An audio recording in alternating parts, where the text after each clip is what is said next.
Hello friends, welcome to रोशन की class YouTube channel. आप सभी का आज की इस वीडियो में एक बार फिर से बहुत बहुत स्वागत है। दोस्तों, आज की इस वीडियो में हम देखेंगे आपका जो कक्षा 9 का है वो पाठ्य योजना। और हमारा आज का ये जो टॉपिक है, हमारा आज का देख सकते हैं आप, प्रकरण है हमारा, आप देख सकते हैं प्रोटीन। तो प्रोटीन एक ऐसा प्रकरण है जिसमें अगर आप यहाँ पे देख लेंगे तो विषय नहीं लिखा हुआ है। तो यहाँ पे अगर विषय की बात की जाए तो विषय यहाँ पे हमारा होगा, यहाँ पे आप लिख लीजिएगा विषय। विषय ये ऐसा टॉपिक है कि आपका यहाँ पे ये विज्ञान में भी आएगा। ठीक है, विज्ञान भी कर लीजिएगा, यहाँ पे लिख लीजिएगा आप जहाँ पे विषय लिखा जाता है। और यहाँ पे अगर इस टॉपिक के ऊपर आप कक्षा 9 में बनाना चाहते हैं तो आप गृह विज्ञान पे भी ये टॉपिक लिख सकते हैं। गृह विज्ञान में भी ये टॉपिक लिखा जा सकता है।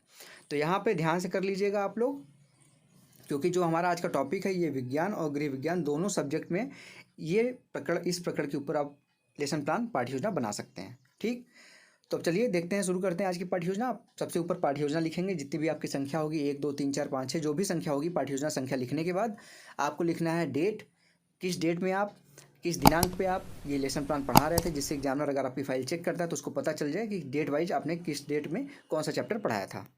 उसके बाद कक्षा है हमारी आज की 9वीं। विद्यालय का नाम लिखेंगे जिस विद्यालय में आप पाठ्य योजना पढ़ाने के लिए जाएंगे। कालांश से 5वां यानी कि 5th पीरियड में जाएंगे हम इस चैप्टर को पढ़ाने के लिए। अवधि है 35 मिनट का और प्रकरण आपको मैं बता चुका हूँ। प्रकरण हमारा आज का है प्रोटीन। ठीक, प्रोटीन प्रकरण के ऊपर आपको लेसन प्लान आज का दिखाऊंगा मैं। अब इसके बाद हमारा आता है सामान्य उद्देश्य। सामान्य उद्देश्य के अंतर्गत देख लीजिए यहाँ पे सामान्य उद्देश्य लिखा गया है। अगला हेडिंग, कम से कम 4 से 5 पॉइंट और मैक्सिमम 8 से 10 पॉइंट लिखना होता है। आपकी जो टॉपिक होता है, आपका जो विषय होता है और उप विषय होता है, उसको पढ़ाने से बच्चों में किन किन चीज़ों का डेवलपमेंट आप करेंगे उसके बारे में यहाँ पे सामान्य उद्देश्य के अंतर्गत लिखना होता है पॉइंट वाइज। तो पहला पॉइंट है छात्रों को प्रोटीन की उपयोगिता समझाना। दूसरा पॉइंट है छात्र, यहाँ पे छात्राओं के बारे में लिखा गया। आप छात्र हैं तो छात्र लिख दीजिएगा, और छात्राओं के बारे में लिखना है तो छात्राओं के बारे में लिख दीजिएगा। छात्राओं में निरीक्षण शक्ति का विकास करना। तीसरा है छात्राओं में अन्वेषण तथा तार्किक शक्ति का विकास करना। चौथा है छात्राओं को स्वास्थ्य के नियमों से परिचित कराना। और 5वां है संतुलित आहार के महत्व की से परिचित कराना। ये सामान्य उद्देश्य हो गया। उसके बाद अगला हेडिंग हमारा आता है विशिष्ट उद्देश्य। आपका जो ये है देख सकते हैं यहाँ पे लिखा हुआ है विशिष्ट उद्देश्य। विशिष्ट उद्देश्य हेडिंग बनाते समय आपको 3 कॉलम का प्रयोग करना होता है। शिक्षण बिंदु, स्टैंडर्ड जो स्ट्रक्चर होता है वो इसी तरीके से होता है। शिक्षण बिंदु एक कॉलम हो गया, दूसरा कॉलम हो गया विशिष्ट उद्देश्य, और तीसरा कॉलम हो गया अपेक्षित व्यवहारगत परिवर्तन। यानी कि आप शिक्षक हैं, शिक्षिका हैं, तो आपका क्या अपेक्षा है छात्रों छात्राओं में, आप क्या देखना चाहते हैं बदलाव इस चैप्टर को पढ़ाने के बाद। तो यहाँ पे देख लीजिए शिक्षण बिंदु में प्रोटीन की उपयोगिता, और दूसरा है प्रोटीन की कमी से हानियाँ, रोग। पहला इसमें विशिष्ट उद्देश्य में है हेडिंग ज्ञानात्मक, दूसरा है अवबोधात्मक, तीसरा है कौशलात्मक, चौथा है अभिरुचियात्मक, 5वां है अवृत्त्यात्मक और 6वां है अनुप्रयोगात्मक।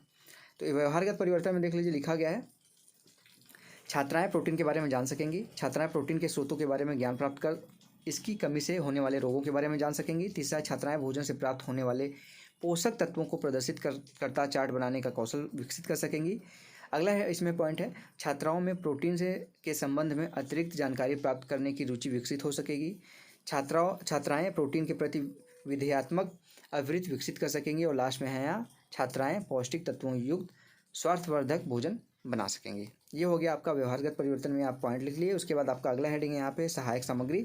सहायक सामग्री के अंतर्गत आप वो सभी सहायक यहाँ पे सामग्रियाँ लिखेंगे जिसकी सहायता आप शिक्षण कार्य करते समय लेंगे। तो यहाँ पे देख लीजिए लिखा गया है, यहाँ पे ध्यान से देखिएगा, यहाँ पे लिखा गया है कक्षोपयोगी समस्त सामग्री जैसे चौक, डस्टर, संकेतक, लपेट, श्याम फलक, प्रोटीन को प्रदर्शित करता चार्ट। उसके बाद अगला हेडिंग यहाँ पे पूर्व ज्ञान है। पूर्व ज्ञान में देख लीजिए लिखा गया छात्राएं सामान्यतः प्रोटीन के विषय में समान जानकारी रखती हैं।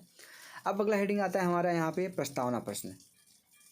ठीक है, अगला यहाँ पे हेडिंग डाल दीजिएगा प्रस्तावना प्रश्न। यहाँ इसके ऊपर लिख लीजिएगा, इस लाइन के ऊपर प्रस्तावना प्रश्न लिख लीजिएगा। उसके बाद 2 कॉलम बनाइएगा। यहाँ पे 2 कॉलम बनाने के बाद आप एक कॉलम में लिखिएगा छात्राध्यापिका क्रिया, दूसरे कॉलम में लिखिएगा छात्र क्रिया है। अगर आप छात्राध्यापक हैं तो छात्राध्यापिका क्रिया की जगह छात्राध्यापक क्रिया हो जाएगा। तो और इसमें प्रश्न पूछिए आप छात्रों से। यहाँ पे पहला प्रश्न पूछेंगे जीवों को ऊर्जा किससे प्राप्त होती है, तो बच्चे उसका उत्तर देंगे। यहाँ पे देख लीजिएगा अगर छात्र सिर्फ आपकी क्लास में छात्राएं हैं तो छात्रा लिख लीजिएगा। यहाँ पे जो यहाँ पे लिखा गया है छात्र लिख लीजिएगा। अगर छात्र छात्रा दोनों हैं तो छात्र क्रियाएँ लिख लीजिएगा। उसको उत्तर मिलेगा यहाँ पे पहले प्रश्न का जीवों को ऊर्जा किससे प्राप्त होती है, तो बच्चे उसका उत्तर देंगे जीवों को ऊर्जा भोजन से प्राप्त होती है। फिर आगे बढ़ेंगे, दूसरा प्रश्न यहाँ पे पूछेंगे। दूसरा प्रश्न देख लीजिए है भोजन में कौन कौन से पोषक तत्व होते हैं, तो बच्चे बता देंगे भोजन में वसा, विटामिन, कार्बोहाइड्रेट तथा प्रोटीन होते हैं। तीसरा प्रश्न है शारीरिक वृद्धि के लिए कौन सा अवयव महत्वपूर्ण है, जो यहाँ पे आपने अभी बच्चों ने बताया है जैसे वसा, विटामिन, कार्बोहाइड्रेट और प्रोटीन। तो इसके ऊपर प्रश्न पूछेंगे कि शारीरिक वृद्धि के लिए कौन सा अवयव महत्वपूर्ण है, तो बच्चे उसका उत्तर देंगे शारीरिक वृद्धि के लिए प्रोटीन महत्वपूर्ण अवयव है। अब बच्चों को पता चल गया है कि वो प्रोटीन के बारे में, यहाँ पे प्रोटीन से रिलेटेड चीज़ें आप उनको बताने वाले हैं। अगला प्रश्न पूछ लीजिए, प्रोटीन किसे कहते हैं। ये समस्यात्मक प्रश्न हो जाएगा, छात्र निरुत्तर हो जाएंगे। तो यहाँ पे समस्यात्मक लिख लीजिए या फिर छात्र निरुत्तर, दोनों में से एक चीज़ लिख सकते हैं। उद्देश्य कथन तुरंत बोलिए अपना। उद्देश्य कथन में देख लीजिए, बोला गया यहाँ पे, छात्राओं आज हम प्रोटीन के विषय में अध्ययन करेंगे, या फिर छात्र आज हम प्रोटीन के विषय में अध्ययन करेंगे। उसके बाद यहाँ पे आपको टोटल देख लीजिए, यहाँ पे 6 कॉलम बनाया गया है। शिक्षण बिंदु, छात्राध्यापिका क्रिया, छात्र क्रिया, प्रविधि या फिर विधि, सहायक सामग्री और श्यामपट्ट कार्य।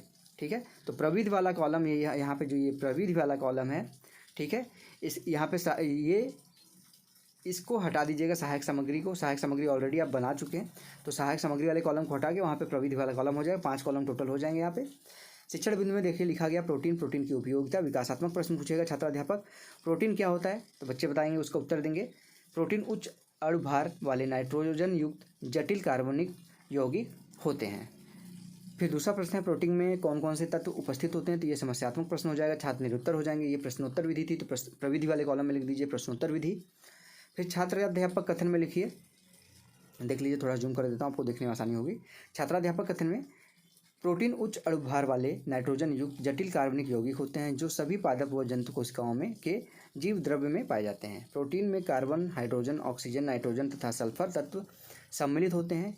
हमारा शरीर नाइट्रोजन का उपयोग अधिक मात्रा में करता है और यह तत्व प्रोटीन में ही होता है, इसलिए इसे नाइट्रोजन वाला तत्व भी कहते हैं। शरीर के तंतुओं, त्वचा, पेशी, रक्त वाहिनियों तथा आंतरिक अंगों के निर्माण और उनकी टूट फूट की क्षतिपूर्ति, शरीर, यहाँ पे आगे देख लीजिए लिखा गया है, शरीर के विकास की क्रिया में प्रोटीन का उपयोग होता है। प्रोटीन पाचक रसों, आंतरिक रस एवं एंजाइम, एंटीबॉडीज़ का निर्माण करता है। यह मानसिक शक्ति को बढ़ाता है, शरीर में रोग निवारक क्षमता उत्पन्न करता है। अतः शरीर के स्वस्थ एवं समुचित विकास के लिए प्रोटीन का पर्याप्त मात्रा में उपयोग करना चाहिए। अब इसके आगे वाले कॉलम में देख लीजिए लिखा गया है, छात्र ध्यानपूर्वक सुनेंगे। छात्र क्रिया वाले कॉलम में छात्र ध्यानपूर्वक सुनेंगे, ये व्याख्यान विधि था, तो व्याख्यान विधि लिख दीजिए। और श्यामपट्ट कार्य वाले कॉलम में देख लीजिए लिखा गया है यहाँ पे प्रोटीन के बारे में, सारी चीज़ें यहाँ पे प्रोटीन के बारे में बताई गई हैं। प्रोटीन के बारे में, उच्च अणुभार वाले नाइट्रोजन युक्त जटिल कार्बनिक यौगिक होते हैं। प्रोटीन में कार्बन, हाइड्रोजन, ऑक्सीजन, नाइट्रोजन और सल्फर तत्व होते हैं। CHONS तत्व होते हैं। प्रोटीन को नाइट्रोजन वाला तत्व भी कहते हैं। अब इसके आगे देख लीजिए, यहाँ पे बोध प्रश्न पूछा गया है, देख लीजिए यहाँ पे बोध प्रश्न पूछा गया है। बोध प्रश्न में देख लीजिए पूछा गया, हमारा पहला प्रश्न है, हमारा शरीर किसका उपयोग अधिक मात्रा में करता है, तो हमारा शरीर नाइट्रोजन का उपयोग अधिक मात्रा में करता है। दूसरा प्रश्न फिर पूछा गया, प्रोटीन की मानव शरीर में उपयोगिता, तो उसका आंसर बच्चे देंगे, शरीर के तंतुओं, त्वचा, पेशी, रक्त वाहिनियों तथा आंतरिक अंगों के निर्माण और उनकी टूट फूट की क्षतिपूर्ति के लिए शरीर के विकास की क्रिया में प्रोटीन का उपयोग होता है। तीसरा प्रश्न है, प्रोटीन का किसका निर्माण करता है, तो प्रोटीन पाचक रसों, आंतरिक रस व एंजाइम, एंटीबॉडीज़ का निर्माण करता है। चौथा प्रश्न है, प्रोटीन शारीरिक वृद्धि के लिए क्यों आवश्यक है, तो बच्चे उसका उत्तर देंगे, प्रोटीन का पर्याप्त मात्रा में उपयोग हमारे शरीर को स्वस्थ रखता है, मानसिक शक्ति को बढ़ाता है तथा शरीर में रोग निवारक क्षमता उत्पन्न करता है। ये सारी चीज़ें यहाँ पे प्रोडक्ट हैं, प्रोटीन के स्रोत हैं। जो मुख्य स्रोत होते हैं, दाल है, सोयाबीन है, मछली है, अंडे हैं और दालों का समूह है। ये सारे उच्च प्रोटीन वाले प्रोडक्ट हैं, इसको आप खाएँगे तो आपको प्रोटीन अधिक मात्रा में मिलेगा। इसके बाद आगे हम बढ़ेंगे। आगे हमारा अगला यहाँ पे शिक्षण बिंदु है, प्रोटीन की कमी से हानियाँ यानी कि रोग। विकासात्मक प्रश्न फिर से पूछिए। विकासात्मक प्रश्न है, प्रोटीन की कमी से शरीर अस्वस्थ रहता है, तो बच्चे उसका देंगे उत्तर, प्रोटीन की कमी से हमारे शरीर में अनेक विकार उत्पन्न होते हैं, इसलिए प्रोटीन आवश्यक है।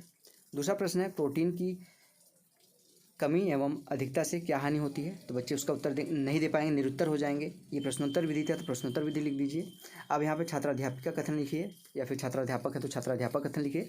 प्रोटीन की कमी से शरीर अस्वस्थ रहता है, रक्त की कमी हो जाती है, शरीर ही इसकी अधिकता भी साथ ही इसकी अधिकता भी हानिकारक होती है। गर्म देशों में इसे पचाने में कठिनाई होती है।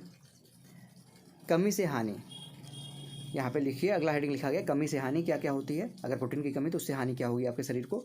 इसकी कमी से रक्तचाप निम्न हो जाता है, यानी कि कम हो जाता है। शरीर शक्तिहीन होता है, चला जाता है, यकृत बढ़ जाता है, सूजन आ जाती है, त्वचा पर चित्तियाँ पड़ जाती हैं, व्यक्ति का संक्रामक रोगों से बचाव कठिन हो जाता है। प्रोटीन की कमी से यहाँ पे क्वाशियोकोर रोग उत्पन्न हो जाता है। फलस्वरूप बच्चे का मानसिक विकास रुक जाता है। शरीर के भार के अनुसार प्रतिदिन 1 ग्राम प्रति किलोग्राम के हिसाब से प्रोटीन की आवश्यकता होती है, यानी कि आप अगर 50 किलो के हैं तो 50 ग्राम प्रोटीन की आवश्यकता हर दिन होती है। अधिकता से होने वाली हानियाँ यहाँ पे, अगर प्रोटीन अधिक है तो क्या होगा, प्रोटीन की अधिकता हानिकारक होती है। गर्म देशों में इसे पचाने में कठिनाई होती है। इससे शरीर में गर्मी भी अधिक पैदा होती तथा आगे देखिए यहाँ पे लिखा गया है तथा जिगर एवं गुर्दों को प्रोटीन के पचने के पश्चात मल आदि को निष्कासित करने में अधिक श्रम करना पड़ता है। अतः भारत जैसे गर्म देशों में अंडा मछली मांस का प्रयोग कम करना हितकारी होगा। बोधात्मक प्रश्न है, प्रोटीन की कमी से शरीर में क्या परिवर्तन होता है? तो बच्चे उसका उत्तर दे देंगे। प्रोटीन की कमी से शरीर का शक्तिहीन होना, यकृत का बढ़ना, सूजन आ जाना, रोगों का उत्पन्न होना, मानसिक विकास रुक जाना आदि यहाँ पे हानिकारक चीज़ें होती हैं।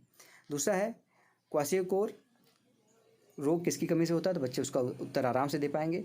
क्वाशियोकोर रोग प्रोटीन की कमी से के कारण से होता है। तीसरा प्रश्न है, प्रोटीन की अधिकता से हानिकारक क्यों मतलब प्रोटीन की अधिकता हानिकारक क्यों होती है?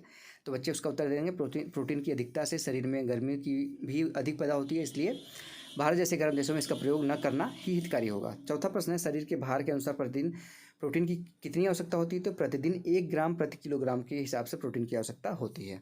सामने वाले कॉलम में प्रश्नोत्तर विधि था, प्रश्नोत्तर विधि लिख दीजिए। देखिए यहाँ पे एक लड़का बनाया गया जिसको क्वाशियोकोर से पीड़ित है, ठीक है, मानसिक रूप से वो अस्वस्थ है।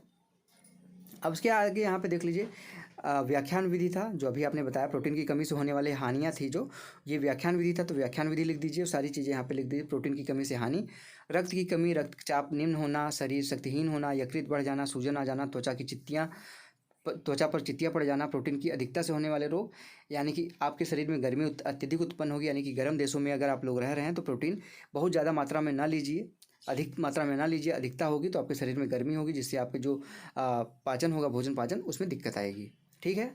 तो ये सारी चीज़ें हो गई। अब यहाँ पे आपका प्रस्तुतिकरण समाप्त होता है। अब आता है हमारा मूल्यांकन प्रश्न। मूल्यांकन प्रश्न में आप कम से कम 102 प्रश्न और मैक्सिमम 3 से 4 प्रश्न पूछ सकते हैं। तो देख लीजिए, इसमें पहला प्रश्न है, प्रोटीन की कमी से स्वास्थ्य पर क्या प्रभाव पड़ता है? दूसरा प्रश्न है, प्रोटीन कैसे यौगिक होते हैं? और तीसरा है, सबसे अधिक प्रोटीन किस में पाई जाती है?